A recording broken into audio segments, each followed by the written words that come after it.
I invite Dr. Madhu Sridharan, Dr. Anand Shukla, Dr. Jayal Shah, Dr. Subhash Chaudhary, Dr. Mandip Tilra, Dr. Hiren Angan as the chairpersons and moderators for the session. Dr. Madhu Sridharan, can you please introduce the topic and the speakers? Dr. Anand Shukla, Dr. Jayal. Hello, good evening. Dr. Madhu Sridharan is there? Hello. Dr. Anand, please go ahead. Introduce Dr. Selvamani and Peter O'Kane. Okay. Good evening. Thanks CARDIOCON for providing the opportunity.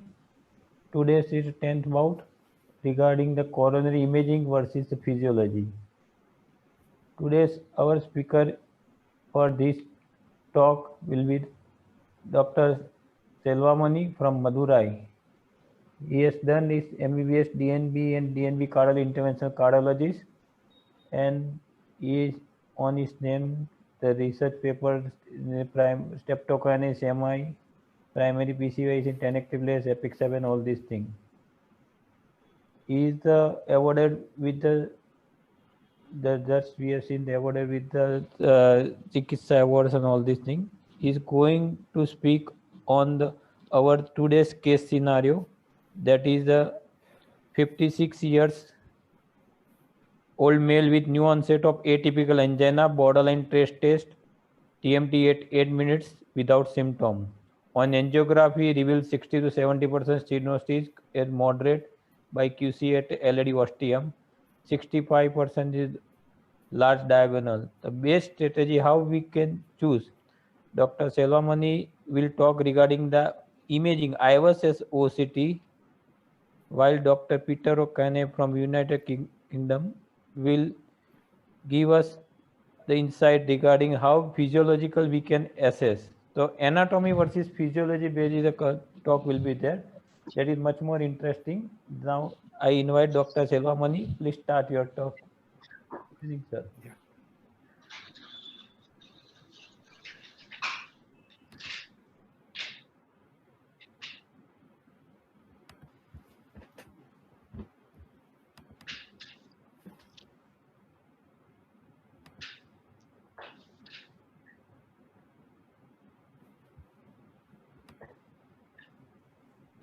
Yeah. We can. Yeah. Can you see my screen? Yes, sir. Yeah. Thank you very much for the opportunity, and it is nice being in this national conference for this debate. And today we will concentrate on this topic. Although we have only 8 minutes, I'll try to finish it at the earliest as possible.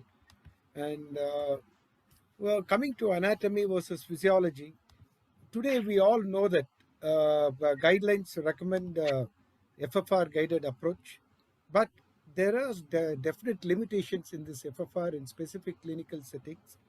Imaging modalities like OCT and IVUS definitely makes a significant difference in decision making. So today's case is a 56-year-old male with ostial LAD borderline around 70% and a large diagonal with 65% stenosis. So what next? See, when you come to FFR, why do guidelines recommend FFR is basically based on all these trials, which are all quite old trial before 2015. And we are all very familiar with FAME2, FAME and DEFER trials. Now you look at the latest trials, which is defined flare and IF, which is basically on IFR and FFR comparison, as well as FIDA trials, which are very recent trials. When you look into that, basically when you look at the number of deaths or the MACE in patients in whom this PCI was deferred because the FFR was more than 0.8 or so, when you look at the event here in FFR group, it was almost 9.4% at the end of 1 year, and at the end of the study it is around 16%. In IFR it is 8.7, and then end of the study it is almost 14%. So this is the event of MACE in SWEDART's registry. When you look at defined flare also, which is a similar trial, almost around 6% and 3% in both the arms, in IFR as well as FFR, in patients in whom it was deferred. We have a lot of papers showing that definitely there is a discordance between FFR and coronary flow reserve. And we need a lot of insights now. There are a lot of paper now. Recent paper also was presented in the recent meetings with that is the defined flow, where they define if CFR is abnormal and FFR is low, there may not be much difference. But if the FFR is also high, and if the CFR is normal or abnormal, should we defer or not is still a question. We need a lot of further evidence for that. And we have trials like Prospect, where they compared NIRS and IVUS, and then they have shown that definitely high lipid core, and there are certain characters which definitely will predict future events in the coronary tree. And very new trial now, this was presented in TCT Connect this year, is a combined study where they combined FFR and OCT. What they did is they selected group of patients in whom FFR less than 0.2 were treated in a standard way. In patients with FFR more than 0.8, they divided into two groups, where in the core lab they tried to identify thin cap fibroatheroma, and then they made it as thin cap fibroatheroma negative and positive groups. And at the study endpoint, they looked at the MACE as well as their secondary endpoints also. In the primary endpoints, you see here in patients who had thin cap fibroatheroma, the incidence was almost 13% compared to patients where there was no TCFA. Though event rates were definitely high compared in these patients. And even secondary endpoints were higher in patients with thin cap fibroatheroma compared to patients without that. See, the problem is, if there is an ACS, it is a problem with FFR. There are intrinsic issues with wire connections and adenosine route and dose. There is a gray zone, definitely. And when the vessel is supplying a large area like left main, it is very difficult with FFR. That is why we have imaging guidelines also for that. Tandem lesions also, we have techniques, but still it is not 100% correct.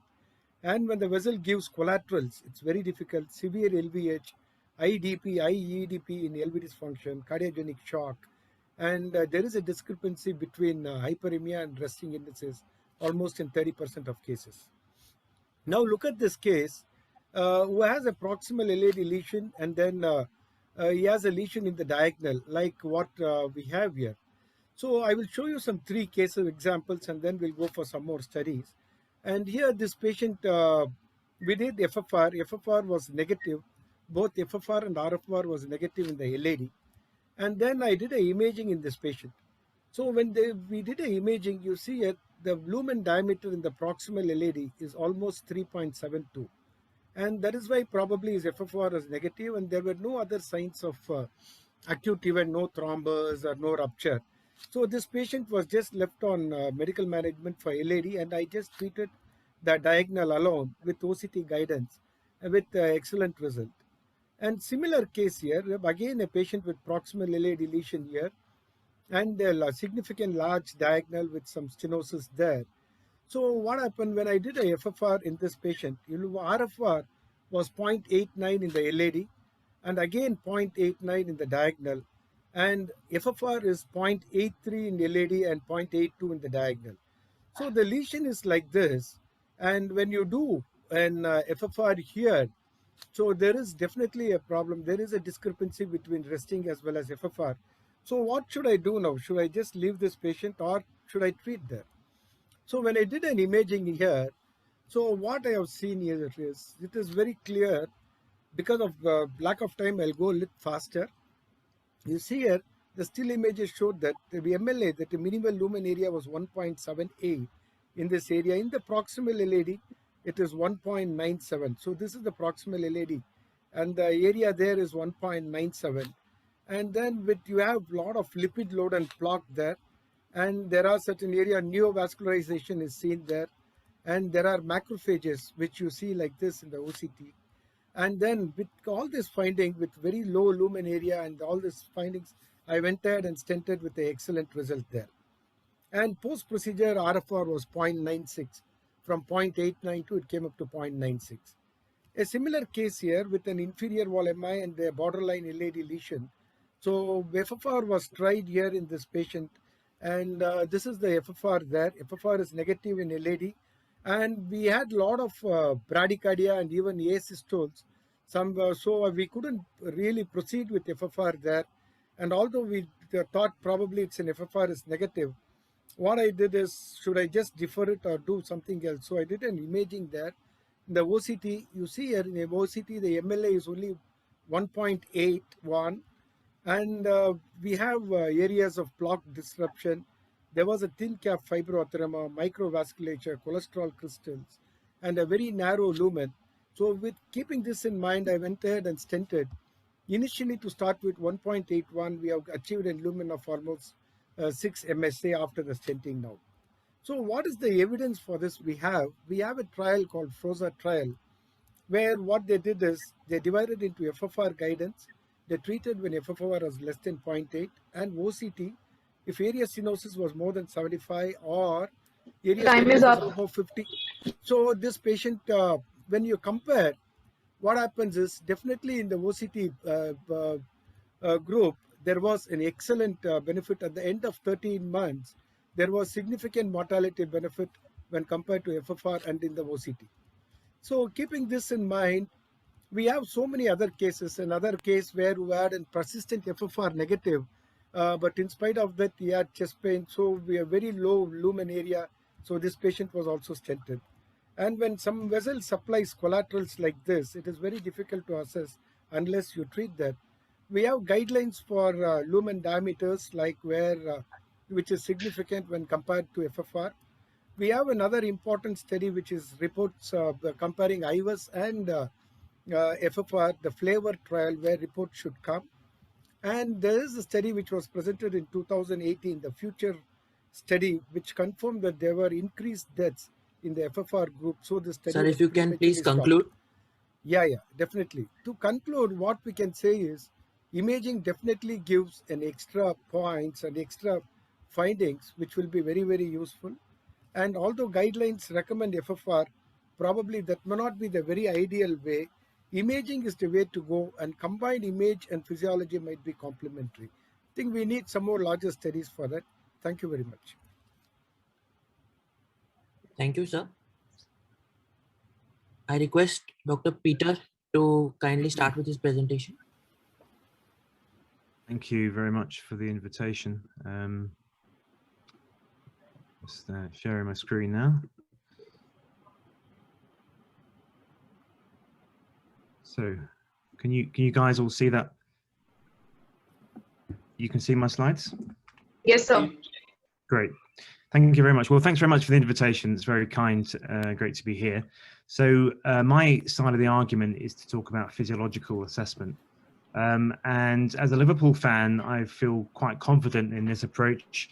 We've had a few good seasons, but I'm not going to be complacent because there is a team in blue that's overtaken us this season. Got to be slightly careful. Now, the coronary circulation is quite a complex structure, not like this copper heart. We have microcirculation that's with the epicardial vessels that does affect. There's lots of neurohormonal components. The vessel structure will change over time. So it's a very complex, fluid and dynamic situation. We have a tree type scenario where we have a main trunk and we have branches. So it's almost inconceivable that one stenosis in a branch or a main vessel will be equivalent. And in fact, this argument really shouldn't even get to the cath lab. The reason being is that we have tools outside the cath lab that can give us some of this information. So from the 2019 ESC guidance on coronary syndrome, if you have an equivocal myocardial ischemic test, you can go for CT coronary CTCA, and we have FFR derived algorithms now for different components that gives us a really good idea of what we have before we go to the lab. And in this example, very tight LAD stenosis, subtotal occlusion, very reasonable to treat because the FFR is positive. Now, if you haven't got access to CT, then invasive coronary angiography is reasonable, but the guideline then again suggests functional imaging is a 1A classification. So that's very high recommendation. So we're in the cath lab. What do we do? Well, my friend Devaka Pereira, who's a professor at St. Thomas's, would tell us that the coronary artery stenosis in itself is not that good a reason to put a stent in. We have to think about the geometry and the flow. And we know from angiography and from other studies, this is from Professor Curzon Ripcord's study, there's huge discordance between the angiogram and FFR. So we know that they're not particularly useful, or the angiogram is not a useful guide. And again, the 2018 guidance, clear 1A indication that FFR or IFR is the way to go. IVUS can be used, of course, if we're dealing with left main, because the data for physiology is less robust. But without doubt, for intermediate lesions, there's no real reason why we wouldn't want to use physiology. We have a range of different techniques available, both the hyperemic and the non-hyperemic, and of course, also now angiographic-derived FFR.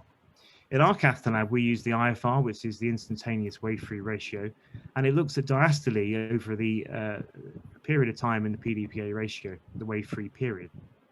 Other rested indices vary according to the different protocol. So IFR is equivalent to FFR, as we've seen in the previous talk, and this was the defined FLARE study. So randomized 2,500 patients, 10% came from our center in Bournemouth, roughly 9%. And this didn't show any difference between IFR or FFR, so they're effectively equivalent. And although there was numerically higher revascularization in the FFR group, it wasn't significant. But when you looked at a sub-study in the LAD, IFR appeared to actually be a better tool at really differentiating between those that needed treatment and those that didn't, compared to FFR. So IFR is really straightforward to use. This is in an LAD, it's not a proximal LAD, but you can see here in this 59-year-old patient, IFR is highly significant, 0.76. FFR is very significant too, 0.56. And when we do a pullback, we can see a big step up in the middle of the artery. Now, the important thing about physiology is it's really changed in the last few years, and we have tools now that really make life simpler for us. So here is Sync Vision, which is basically a co-registered way of analyzing that data. And with a pullback, we can really function, understand where those lesions are and where we're going to get the greatest benefit if we treat with a stent. So physiology makes the whole thing so much easier, not just in terms of selecting lesions, but also understanding them, where we're treated. So positive FFR, as we've seen in the previous talk, the FAME2 study, 5-year results are pretty convincing. PCI definitely beats OMT, mainly driven by urgent revascularization, and there's no difference in death or MI. So, but the event rate was incredibly low in these people who have negative FFR. So something to bear in mind. But if you do have a negative FFR, putting in a stent is not a good idea, because we have this data from the Swedish registry, the SCAR registry. They looked at 20,000 people with angiographic guided versus 3,000 or so with FFR. And you can see on this slide, really, it's inconceivable not to use physiology, because if you don't, then you just use the angiogram, then actually what you're doing is putting in stents into people who don't need them. And that carries risk. And the risk is really of near atherosclerosis and restenosis. And that's an iatrogenic problem. That's not a benign condition. And that can lead to patient harm. So we shouldn't do that, really. And as you can see on this slide, it's all driven by in-stent restenosis and potentially stent thrombosis. In this American similar study from their data set, 15,000 versus 3,000 patients, it's the same sort of story, really. When you look at the cohort who've had revascularization or not, the mortality in those angiographic guided is worse than in those with FFR guided. Absolute reduction of 3.1%, that's pretty large. So that we've looked at physiology, we've seen that physiology definitely is very useful. Can imaging, and I'm a big image person, can it predict physiology or can it predict vulnerability? We've seen some very beautiful slides. First of all, in terms of physiology, well, this was an interesting trial by Ron Waxman's group, 300 patients, core lab analysis, and they looked at really whether IVUS could correlate with FFR. And you can see from these plots that actually there's a lot of discordance again, many lesions where there's big MLA that are significant on FFR and vice versa. And actually their sensitivity was only about 64%, so not very good. So they, in their conclusion, said this is a moderate correlation with FFR, and it's vessel size dependent. You could have different cutoffs for different vessels, but that wouldn't be very sensible. In terms of vulnerability, this is a very recent paper, very prominent authors. And what they did basically was sort of mathematical modeling to work out what sort of trial you'd need to look at those negative FFR group and see whether you could predict. Now, if you had a negative FFR group and you had, we're looking at thin cap fibroadenoma and small lumens, like in some of those cases we've just seen, to see a benefit, you'd need a power of about 3,750 patients. And to get that number, you'd have to screen nearly 24,000 patients with FFR and imaging, which is not very viable option. So I don't think we're going to get this data. And I think vulnerable plaque is not going to be something which we're going to be treating necessarily to plaque seal. So I think imaging should be left for telling us how to treat the artery, not when or where. And there's lots of good reasons why I would use imaging, but not to in terms of selecting lesions. And let's just stick with physiology. That tells us when we should treat. It tells us where we should treat. There's much more to physiology than just the resting indices or the FFR. We have to be thinking about the CFR, IMR, looking at microcirculation in this sort of modeling between the epicardial vessels, and thinking about patients who don't have obstructive coronary artery disease and have microvascular dysfunction. There's a whole range of things we need to understand. So I think that's where we should be going with our treatment in the future. Thank you very much. Thank you, sir. So now I invite the chairpersons and the moderators for the discussion. Dr. Madhu Sridharan, any comments, sir? Yeah, it's an excellent talk, Dr. Kane. I just want to ask you, what are your things about, the absorb prospect, where they put a scaffold over the thin cap fibroateroma? So would you be considering that at all, or? Yeah, I mean, yeah, I think it really is interesting, but I think on that last couple of slides, I highlighted the problem in trying to demonstrate efficacy. You really have to have huge number of patients, and it is, the event rates in these people is very, very low. I think there is something to say. I mean, if you really can predict these high risk lesions, and there's no doubt that there are a group of patients who are more vulnerable, and there may be an advantage in treating those. But the question is, how do you identify them? Can you do it reliably with the imaging we have? And even if you use near infrared spectrometry, you don't always have 100% guarantee that you're going to get those vulnerable plaques. So I think the jury's out, and until we see the data, it's hard to justify it as routine practice. Maybe selected cases. Dr. Anand Shukla, sir, Dr. Jayal Shah, sir, any comments, sir? Yeah, Dr. Khan, will you just tell us how we can assess the left main FFR? For left main, any protocol to be followed, Dr. Peter? Yeah, I think the left main is ongoing, and I think there's still studies that need to be done. But I think essentially it goes at the fact that in any bifurcation, if you have disease in both limbs, it makes it tricky to analyze one limb and differentiate from the other. It's obviously easier if you have a normal circumflex and a diseased LAD, then by measuring the left main stenosis in the circumflex, and you can approximate what the FFR or the IFR true value will be. Of course, if you've got diffuse disease in the LAD and you've got serial lesions, then it's tricky. I think in that situation, I think a combination of imaging and physiology is very reasonable, and that would be my default. And I think you then have to go with the symptoms of the patient in addition. Okay, thank you. Dr. Subhash Chaudhary, sir, any comments?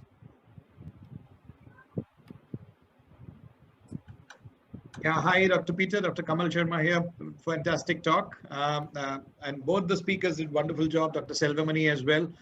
Both have shown certain cases where neither is sufficient enough. Now, as Dr. Singhvi was trying to point out, wouldn't the cost become escalating when you try to combine both in every case? Yeah, I think combining both. I mean, it depends. I mean, the cost of the wire-based physiology is definitely coming down, and I think with the arrival of having angiographic FFR in the cath lab as well, that will definitely change things, and the cost for the physiology will get cheaper. The imaging catheters will remain, but I think it's something to think about. But in the end of the day, if I was having a stent, I'd want to know that A, it was a significant lesion, and B, I'd want someone to image it to put the stent in properly. So I'd want both. Yes, thank you, sir.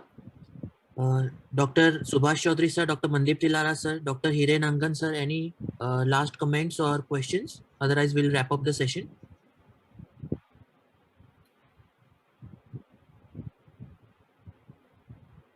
Can I just ask a question to Selvamani? Yeah, yes, but yeah, Selvamani, I mean, you saw a couple of cases where you did OCT and did the angioplasty. Now, how do you justify that?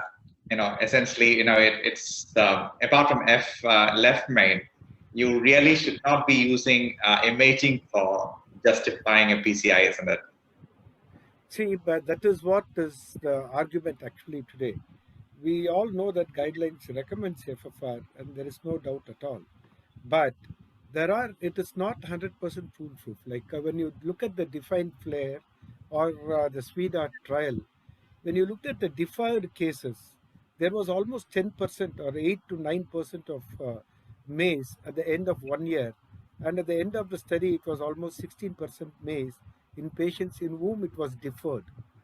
So, and it is not so common also, like when you might get back patients, like you have left them on medical management in FFR negative scenario. Some of them, they definitely land up again with an acute coronary syndrome or with persistent chest pain. But that is not a very uncommon scenario. But we have some trials now, recent trials, where this combined trial and then fforthe trial, they compared FFR compared with imaging, and they came up with certain criteria like the lumen diameter and signs like ruptured plaque were definitely predictors of future events. And using this criteria, you can still go ahead and do a stenting, and especially when the lumen is less than 2 and there are signs of ruptured plaque, I don't think there is anything wrong in stenting that patient. I think if you leave it, probably it's going to cause more harm. In that, when you compare the fforthe trial, in the FFR wing, the event was almost around 8 to 9%. When it was done by image guided, like when OCT was used, it was only less than 2.5 or 3%. That was a definite obvious benefit compared to FFR, especially when there was significant findings like this. Peter, do you have anything to add for this trials like fforthe trial or the very recent combined trial looking at the lumen diameter and the pathology and morphology of the plaque and taking decision? Although still it has not come to the guidelines, I think we should make some evidence so that it comes into the guidelines. So we are at this stage today. Now, Dr. Selvamani, whether you more comfortable assessing the diameter with the OCT or the IVUS? If IVUS is the more real time, OCT may be the reconstructed. Which will be you prefer? See, each one has its plus and minus. We can use either of them. Yes. And we have cutoff values for each. And for example, because I had all those slides, because of lack of time, probably we couldn't concentrate much on that. Okay. Generally, it is accepted if the OCT, if the lumen area is less than 2 or somewhere between 2 and 2.5 is a critical lumen. And in most IVUS, it is somewhere around 2.5 in Asians and less than 3 in other European. That is what is the guideline which is suggested for the lumen area. Thank you. Thank you, sir. If any chairperson, speakers, moderators have any last minute comments or suggestions, or else we'll just wrap up this bout and move on to next bout. I'll just make one comment, and I think it is interesting. I think you have to also be pragmatic as the operator. I mean, in some of your cases you showed that the FFR and IFR were relatively borderline. They're around 0.81, 0.82. I think in that situation, and you have done imaging and you have got a severe lesion, and the patient's got angina, then I think it's pretty reasonable to go ahead and treat. I mean, I think you're not going strictly with the guidance, and clearly with physiology there has been a threshold creep. We started out with 0.75, we're now at 0.80. So our cutoff values have changed, and it's not going to be black and white in every case. There's going to be a gray zone. And sometimes the microcirculation on a certain day may give you a different reason, it may give you a different result. So I think you have to take a view for every single case.